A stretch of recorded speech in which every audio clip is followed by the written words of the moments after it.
আসসালামু আলাইকুম রহমতুল্লাহি ওয়া বারাকাতুহু।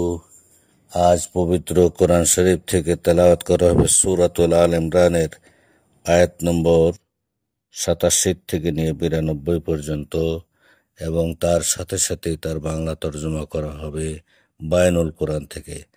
আল্লাহুম্মা সাল্লি আলা মুহাম্মাদিন ওয়া আলা আলি মুহাম্মাদিন কামা সাল্লাইতা আলা ইব্রাহিম وعلى آل إبراهيم إنك حميد مجيد.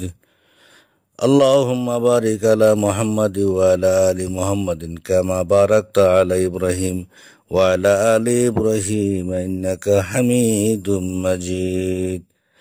أعوذ بالله من الشيطان الرجيم.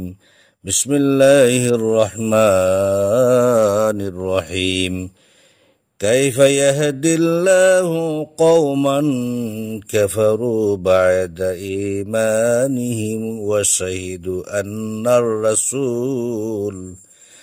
أن الرسول حق وجاءهم البينات والله لا يهدي القوم الظالمين.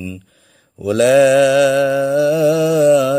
جزاؤهم أن عليهم لعنة الله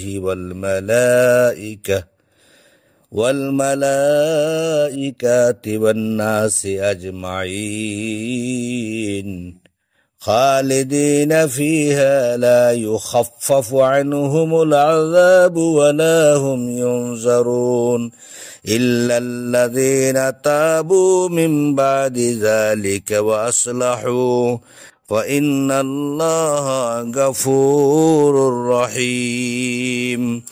إن الذين كفروا بعد إيمانهم ثم ازدادوا كفرا لن تقبل توبتهم وأولئك هم الضالون.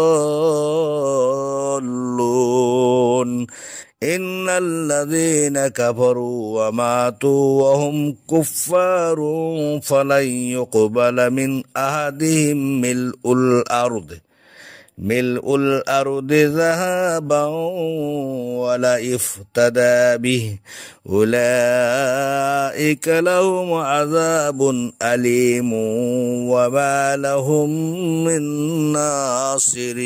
ناصرين.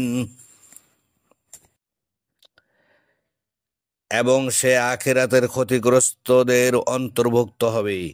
কেমন করে আল্লাহ সে কওমকে হিদায়াত দেবেন যারা ঈমান আনার পর কুফরি করেছে আর তারা সাক্ষ্য দিয়েছে যে নিশ্চয় রাসূল সত্য এবং তাদের নিকট স্পষ্ট প্রমাণ এসেছে। আর আল্লাহ জালিম কওমকে হিদায়াত দেন না। এরাই তারা যাদের প্রতিদান হলো নিশ্চয় তাদের উপর আল্লাহর ফেরেশতাদের ও সকল মানুষের লানত। তারা তাতে স্থায়ী হবে, তাদের থেকে আযাব শিথিল করা হবে না এবং তাদেরকে অবকাশও দেওয়া হবে না। কিন্তু তারা সারা যারা এরপর তওবা করেছে এবং শুধরে নিয়েছে, তবে নিশ্চয় আল্লাহ ক্ষমাশীল পরম দয়ালু। নিশ্চয় যারা কুফরি করেছে ঈমান আনার পর, তারপর তারা কুফরিতে বেড়ে গিয়েছে, তাদের তওবা কখনো কবুল করা হবে না, আর তারাই পথভ্রষ্ট।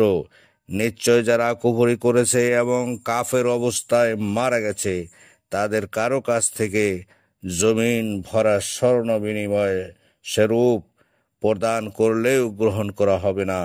তাদের জন্যই রয়েছে বেদনাদায়ক আযাব, আর তাদের জন্য কোনো সাহায্যকারীও নাই। আসসালামু আলাইকুম রহমতুল্লাহ।